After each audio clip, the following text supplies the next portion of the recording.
Welcome to the Making Sense Podcast. This is Sam Harris. Okay, the end of the year is upon us. I'm going to talk a little bit about Twitter and Elon and free speech here. The end of my year was marked by, among other things, my deleting my Twitter account, which has been surprisingly significant. I've talked about this a little bit on the podcast and on other people's podcasts, but it was really like leaving a bad relationship. And psychologically, it was a pretty interesting thing to do. But Twitter has been everywhere. I'm still seeing the signs of its chaos everywhere in the press. So I feel like I should take a few minutes to reflect on what I think is happening there and how it relates to what's happening in American society generally. Twitter is in many ways the seat of our societal dysfunction. Social media is surely the seat of that dysfunction. But Twitter in particular, because journalists and politicians appear immovably anchored to it. But as I'm going to say a few things about Elon, let me just confess my uncertainty about doing this. As I've said or implied before, Elon has been a friend. I'm not sure what the status of that friendship is now, frankly, and that has a lot to do with Twitter. And I've had to confront this problem before. I've had many friends and now former friends who have large public platforms and who have said and done things in public over the years that I have found fairly reprehensible and have had to figure out whether to say something about that. And I'm still uncertain about the ethics of all of this. I don't know what having a friendship or a former friendship should count for at moments like this. My default is certainly to more carefully calibrate what I say, or even whether I say anything at all in these cases. Whereas if it's a stranger out there doing the analogous thing, I'll say something without much reflection about that. And I'm not sure which way the balance should swing. Should I be treating strangers more like friends? Should I be treating friends and former friends more like strangers? I honestly don't know what the answer is. But in the case of Elon, he's taking up so much bandwidth culturally that I feel like I have to say something. I just wouldn't be doing my job if I didn't comment on what he's doing over there at Twitter. So for better or worse, I'm going to do that now. First, the underlying politics of the moment. In my view, there's a needle you really had to thread over the last half-decade or so if you were going to be politically honest and ethically sane. And not that many people managed it. On the one side, you had to recognize how bad Trump was and is, not just as a person, but as a cultural phenomenon. You had to see how appalling it was that we elected such a person to the presidency. And then you had to be further appalled when we almost did it again, even while he was disavowing and openly violating the most sacred principle of our democracy, a commitment to the peaceful transfer of power. His behavior before, during, and after the events of January 6th amounted to a direct attack on the rule of law in this country. This was the first time in our history that a president has sought to hold on to power in this way. It was absolutely obvious at the time, but it has only become more obvious on the basis of subsequent investigations that Trump knew he lost the 2020 election, and he put our democracy at risk by attempting to hold on to power, by perpetrating a conscious fraud of election denial, and among other things, attempting to force his vice president, Mike Pence, to overturn the results of the election on January 6th. The real Trump derangement syndrome was not to have seen how bad all this was. Indeed, to not have seen how demonic Trumpism was and is in its cultic embrace of one man's mediocrity and mendacity and narcissism. I mean, it is just astounding that a person like Trump got anywhere near the Oval Office. To have missed that, and to have thought all the concern about Trump was exaggerated, that it was just ordinary partisan politics, that was, in my view, the greatest political mistake anyone could have made in my lifetime. Okay, and if you made that mistake, if you persist in that mistake even now, well then, everything I've said on the subject must seem like some bewildering form of performance art. On the other side, you also had to see that in many important respects, the left, and therefore the Democratic Party, lost its mind and succumbed to an identitarian moral panic. Of course, some of this was in response to Trump, and some of the justification for Trump was a reaction to the hysteria and dishonesty of the left. Each side, by being crazy and dishonest, seemed to justify, or at least explain, the excesses of the other. But to not have seen or cared that our mainstream cultural institutions were being vitiated by woke nonsense and thought policing was to have been blind to the second most important political phenomenon in recent years. And the crucial piece, and this really is the crucial piece, is that an awareness of one of these problems, however vivid, did not compensate for one's ignorance of the other. Many, many people had half the story and made a lot of noise about half the story.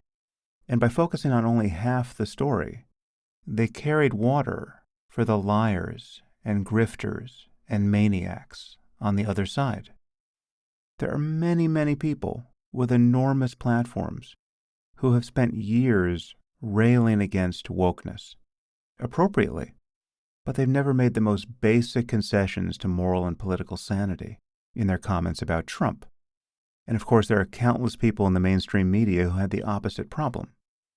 The truth is, I remain completely mystified by both sets of people. It seems to me that social media, and Twitter in particular, has always been at the heart of this confusion. People got radicalized by their own audiences.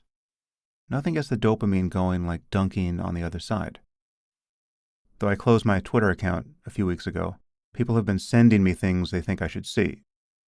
And as I said, I bump into the evidence of Twitter everywhere in news articles now. And I've also looked at some of the Twitter Files releases that are only available on Twitter. Now, apparently Elon was dunking on me after I closed my account, and obviously misunderstanding my views about Trump and the Hunter Biden laptop story, along with everyone else. He said something suggesting that though I wrote a book against lying, I now believe that it was ethical and even necessary to lie to try to deny Trump the presidency. He surely got that impression from the 2-minute clip from the Trigonometry podcast that went viral in right-wing circles. Of course, this is symptomatic of the very problem at issue. I believe that clip was made by an anti-vax lunatic and then spread to the ends of the earth by a Pizzagate lunatic, and it misrepresents what I clearly meant in the context of that interview. In any case, I've never suggested that it was ethical, much less necessary to lie to resist Trump. All I said was that I understood the impulse to ignore the Hunter Biden laptop story until after the 2020 election, because it had been dropped as an October surprise, purposely close to the election, so there would be just enough time for the controversy over it to detonate and have its intended effect, and not enough time to debunk it, if it could be debunked. I mean, the emergence of the laptop definitely looked shady. It looked like it could be disinformation, and there was every reason to be circumspect about it. This wasn't a choice of consciously withholding the God's honest truth, much less lying about it, in order to sway an ordinary election. It was a choice to ignore a very murky story for a few weeks, in the face of an election that was already being disputed, even before it was run, by a sociopathic president who would not commit to a peaceful transfer of power. Waiting on this story did not in any way entail lying.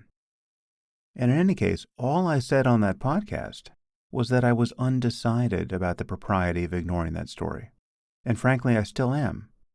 And I was even more uncertain about Twitter actively suppressing it. In fact, I agree that in retrospect, that was obviously the wrong call. But this is obvious only in retrospect.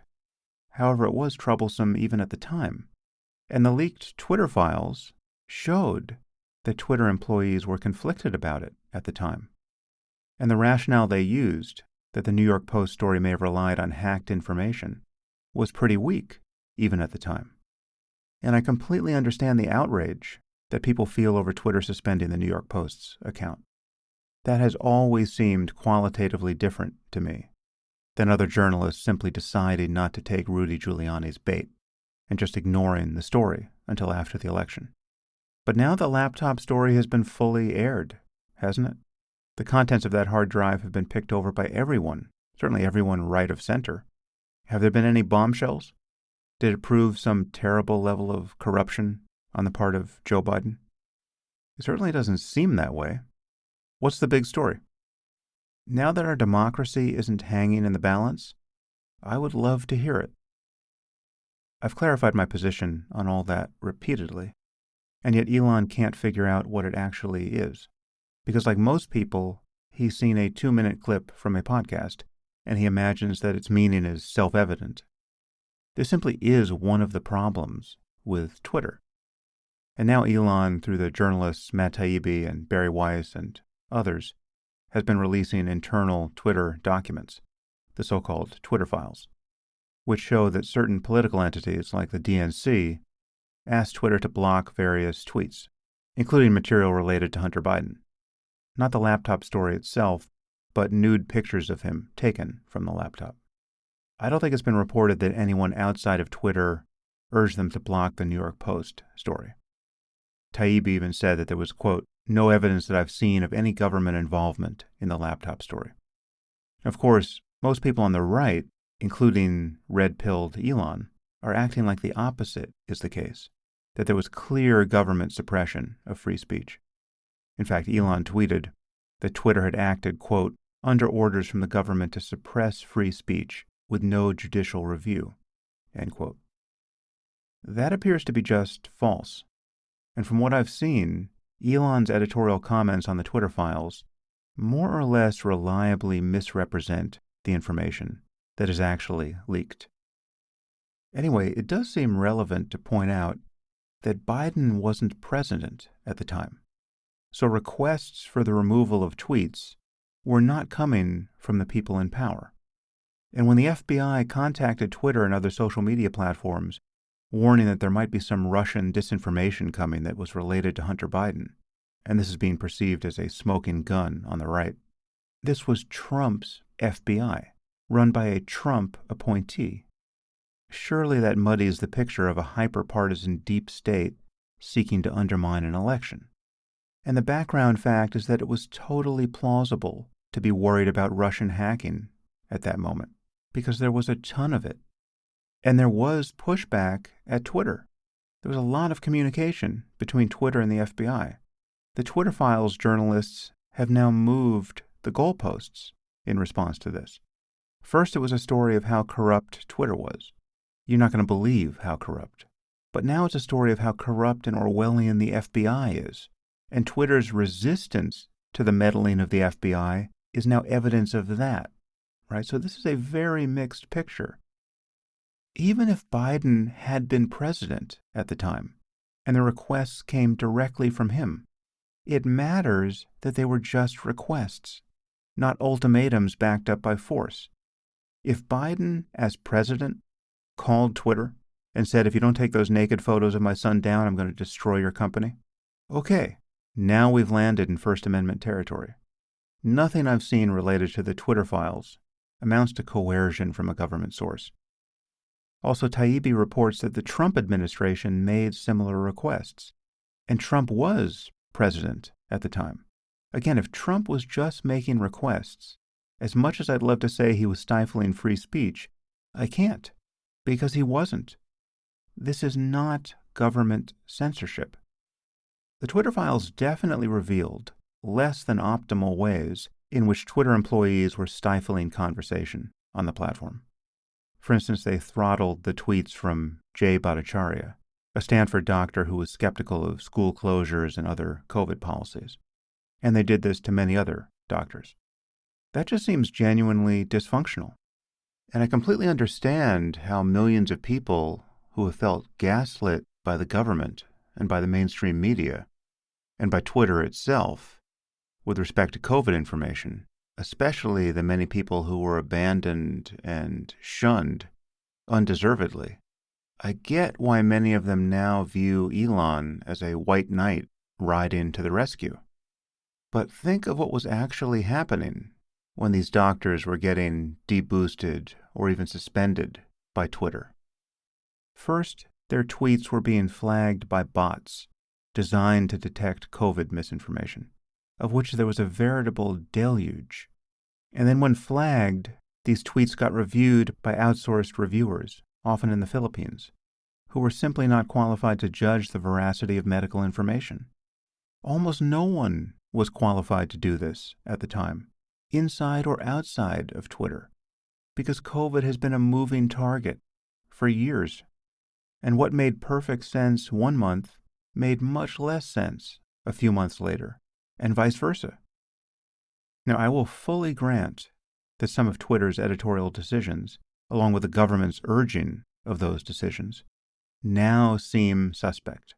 But what did you expect these institutions to be doing during a time of total information chaos, when we had people with enormous platforms and even a sitting U.S. president trafficking in lies about everything? And the lies and half-truths were coming down in torrents, day and night, for months on end. And we really did have a global pandemic that was killing millions of people. And we really do have a continuous problem of cyber attacks and disinformation campaigns to deal with. And we really do have people saying that vaccines are microchipping us, and that COVID itself is just a pretext for the crashing down of some new world order. And there really was an early expectation that the mRNA vaccines would prevent disease transmission, and there really was uncertainty about how lethal the disease actually was. And it really does seem, even now, that vaccine hesitancy was killing a lot of people. What do you expect compassionate and responsible people in institutions to do at that point? And there will always be edge cases, especially during a public health emergency. And edge cases will be, by definition, very hard to deal with. That's why they're edge cases. So from what I've seen of the Twitter files, the general picture was of people at Twitter in way over their heads, trying to steer a dangerous machine that really can't be steered without causing a fair amount of pain and controversy somewhere. But it can't be allowed to fly freely either. We have a persistent problem in determining valid sources of information, and especially doing this quickly when it matters.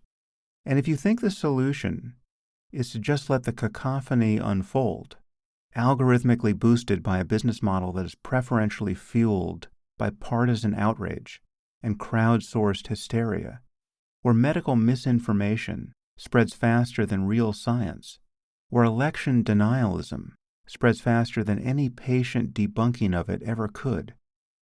Okay, that is where we have been, and it has been a disaster.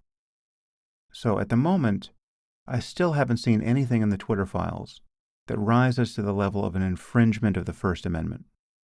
What is clear, however, is that with each subsequent release, Elon and his hand-picked journalists are spinning the information in fairly tendentious ways. From what I can tell, Bari Weiss has been the exception to this. She was careful to not seem like she was just doing PR for Elon. And for that, Elon seems to no longer like her. But if Elon's goal was simple transparency, he should have just released the files and let journalists everywhere draw their own conclusions. However, the deeper issue is that this whole controversy seems basically fake. Twitter simply isn't the public square. It only seems like the public square to people who are addicted to it. And basically every journalist is addicted to it. I mean, ask yourself, is Reddit the public square? Is Instagram? Is TikTok? If someone gets kicked off of Reddit, Have they been unpersoned? If the U.S. government bans TikTok as a nefarious piece of CCP spyware, as it almost certainly is, will that be the end of our democracy? Not being on any of these platforms, I think it's obvious that they're not the public square. Again, if we want to change the laws and designate one or all of these services to be no longer private and to make them analogous to some digital street corner that everyone has a legal right to inhabit, we are free to do that. And there may even be an argument for doing some version of that. But that is not where we currently are. Anyway, recent weeks have shown that the so-called free speech absolutists, including Elon, can't possibly take their own absolutism seriously. Elon has admitted that Twitter will be throttling negative speech under the rubric that freedom of speech doesn't entail freedom of reach. Great. Okay, this is identical to my observation that algorithmically boosted speech isn't normal speech. No one has a constitutional right to have their speech algorithmically boosted. I obviously agree with Elon's apparent policy on this point, but it is an absolute repudiation of what many people were hoping for from his tenure at Twitter, and it's a repudiation of the results he claimed to be delivering. That's worth noticing. If you have the wrong political opinions, like maybe you're a Nazi, Elon intends to make your speech virtually unseen and unheard on Twitter. Or he might just kick you off the platform. He decided to kick Kanye off Twitter again because he tweeted a weird swastika inside of a Jewish star. Honestly, that was further than I would have gone. Elon said that this violated Twitter's policy about calling for violence, but I don't actually see a swastika in any form as a clear call for violence. So I think I'd be more of a free speech absolutist than Elon in this case. Anyway, the deeper point is that Elon knew that Kanye was an unhinged anti-Semite when he made a great show of letting him back on Twitter. What did he think was going to happen? Admittedly, it was surprising to see Kanye show up on Alex Jones's crazy show in a gimp hood praising Hitler. Even Alex Jones appeared shocked by that.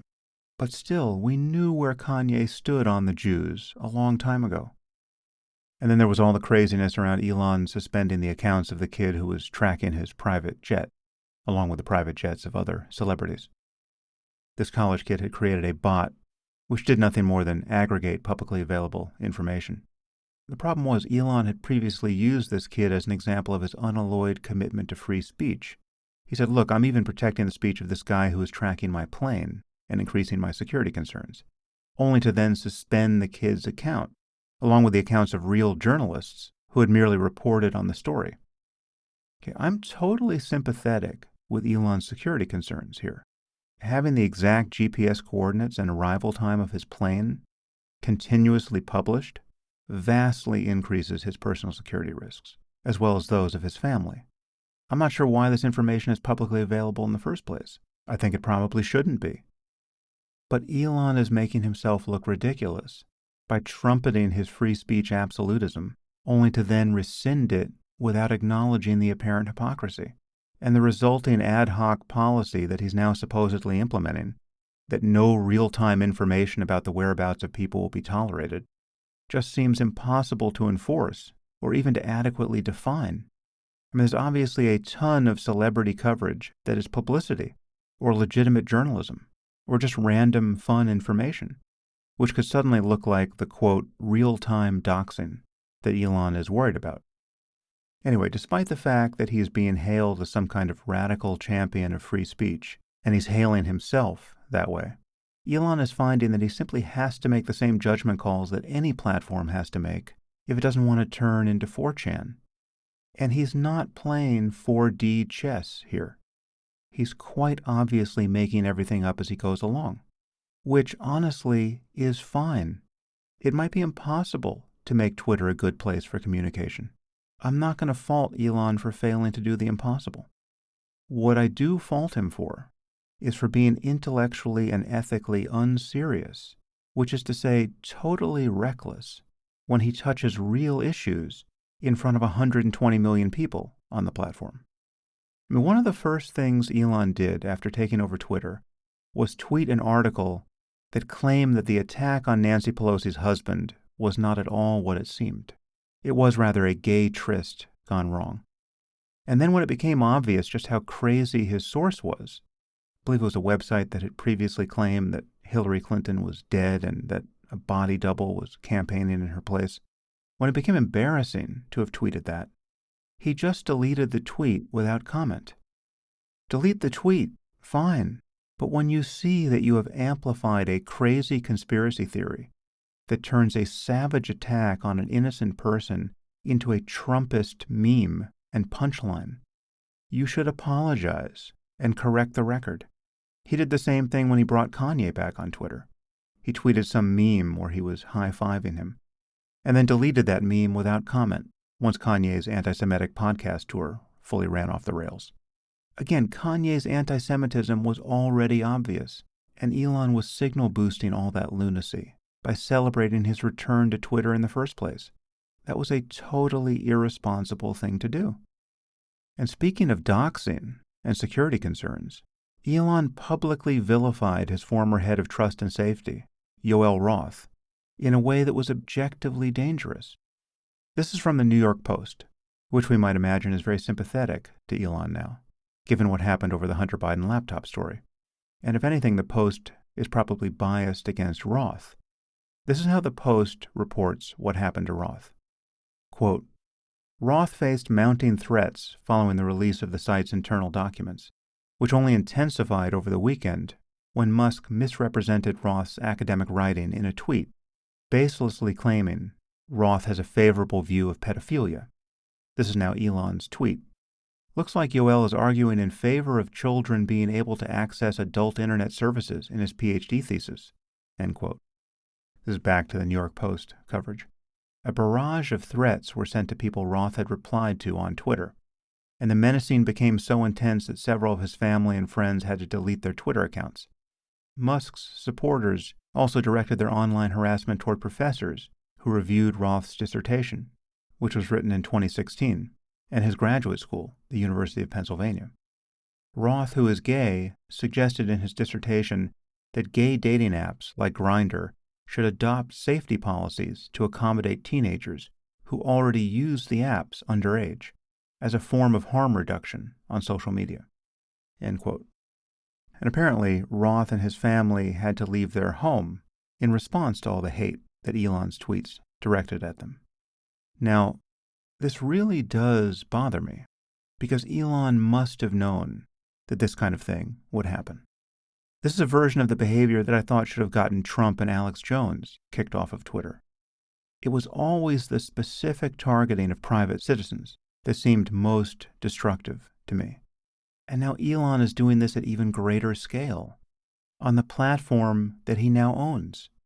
He appears to have done it to the whole Trust and Safety Board at Twitter after disbanding it. He accused them in a tweet of doing nothing to stop child exploitation on the platform. And Jack Dorsey later tweeted that this claim was false. In the current climate, this simply isn't an ordinary allegation. In any climate, it's a despicable one. But now Elon is directly pandering to the QAnon cult. Whether he knows it or not, and he really should know it at this point, he has waded into a fever dream of misinformation. There are tens of millions of people in our society whose brains are seething with lies about the world being run by a pedophile crime syndicate, and Elon is doing more than dog whistle to them. He's just whistling to them. And when he tweets, "My pronouns are prosecute Fauci," he's doing something quite similar. He's aiming an increasingly hysterical cult at a man who already has profound security concerns. And Elon is lending his reputation to this cult by seeming to validate its beliefs about how nefarious Fauci is, as though he had some inside information about the man's culpability in engineering the COVID pandemic through gain-of-function research at the Wuhan Institute of Virology. Now, I don't know if Fauci has anything to answer for. Maybe he does. I would welcome an investigation into the origins of COVID. But I do know that it is totally irresponsible for Elon to be targeting Fauci for derision in front of a digital lynch mob. Elon is being followed by more than 120 million people now. There are at minimum some thousands in that audience who are completely deranged and dangerous. And most important, they are fixated on precisely the issues he's touching. I'm not saying these issues can't be touched responsibly. I did a full podcast on the problem of child sex trafficking and child pornography. These are real problems. We should be talking about them. I could do a whole podcast on the origins of COVID. It is totally legitimate to investigate that. But Elon is just spraying unsubstantiated and in many cases obviously false accusations on Twitter. It is really dangerous. There's a responsibility that comes with being one of the richest people on Earth, as well as one of the most famous. Elon isn't just incidentally rich and famous. He's not a third-tier real estate developer who mostly just branded other people's buildings and then went bankrupt when he built his own crappy casinos, and who then became a fake business genius on reality television for a decade. I mean, Trump was just a pure confection of Mark Burnett, and then he conned half of America into making him president. This was a guy who, as the owner of the Miss Teen USA pageant, would barge into the dressing rooms so that he could see 15-year-old girls naked. That was when he was in his 50s. This guy became president. We have Mark Burnett and Twitter to thank for that.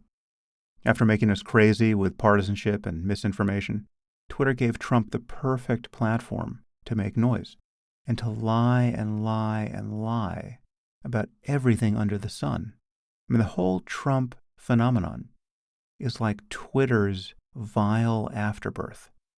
But Elon is rich and famous for actually doing things of enormous consequence. He's literally putting the satellites into orbit that are in part determining the course of the war in Ukraine. This is something that apparently the U.S. government couldn't do even if it wanted to. It therefore matters what he tweets about that war. It matters when he trolls U.S. senators and the UN. He has major business interests in China with Tesla. It matters that he tweets obviously self-interested and ill-considered things about the status of Taiwan. If we become a multiplanetary species, specifically if we build a colony on Mars in this century, and if we transition to renewable energy and mitigate climate change faster than we otherwise would have, if we fully develop autonomous vehicles and save tens of thousands of lives each year in the U.S., and tens of thousands more in Europe, and perhaps hundreds of thousands each year elsewhere, Elon will have had a lot to do with those developments. He's been making extraordinary contributions to very good and interesting things. However, he's also making a terrible amount of noise. More or less everything he has done on Twitter, and here I'm really focused on his personal use of the platform, not the changes he's made as its owner. Almost everything he tweets has demonstrated a trollish, cynical, and very adolescent approach to dealing with hard societal problems. Elon keeps tweeting, "Twitter's on fire." Whole parts of our society are on fire. Our social contract is on fire. Something like 40% of America has its entire political life currently organized around a deranged lie that the 2020 election was stolen. And these are the people you are now pandering to with all your fake free speech absolutism. The tragedy of all of this is I know Elon to be an extraordinarily competent person who actually wants to do good things in the world. Twitter has amplified his worst instincts. Does he have a right to be on Twitter, just fucking around? Of course he does. Should he be? Absolutely not. I mean, when you're getting brain surgery, how much fun do you want your surgeon to be having? Do you want him to be just dancing around the OR? You want him taking a break to check Instagram? Do you want him taking calls from conspiracy theorists who think that there's a totally different way to perform the surgery he's now in the middle of? Elon is effectively performing surgery on significant parts of our culture, and he's just fucking around. As I said, it's the lack of intellectual and moral seriousness that bothers me. And this is what has always bothered me about Trump. That and all the lying. And then his attempt to actually steal an election and subvert our democracy. Little things like that. It's not an accident that Elon is now the darling of Trumpistan. someone wrote online that Elon has become the next My Pillow guy. That is a lacerating observation, because there is way too much truth to it. He is now QAnon adjacent in the types of people he's forming alliances with, publicly, on Twitter. It is utterly bizarre and destructive. Now, as to whether Elon will eventually improve Twitter, I have no idea. I certainly wouldn't bet against him making Twitter a better business, and even a fairer platform. He absolutely loves Twitter, obviously, so it's getting a lot of his attention. My fundamental criticism of him here is about his personal use of Twitter. Anyway, the problem of misinformation and lying online isn't going away, and I suspect it'll only get worse. And AI is almost certainly going to make it worse, before perhaps ultimately making it better. And I look forward to getting into the deeper issues here with smart people in the months to come, and paying more attention to things that actually matter. I'm looking forward to reading some good books in particular, and discussing them on this podcast. I think I might also do some live events for the first time in a while. And there's some big changes coming over at Waking Up that I'm very excited about.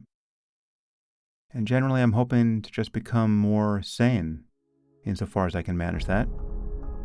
Perhaps we can all do that together in the new year. As always, thanks for listening.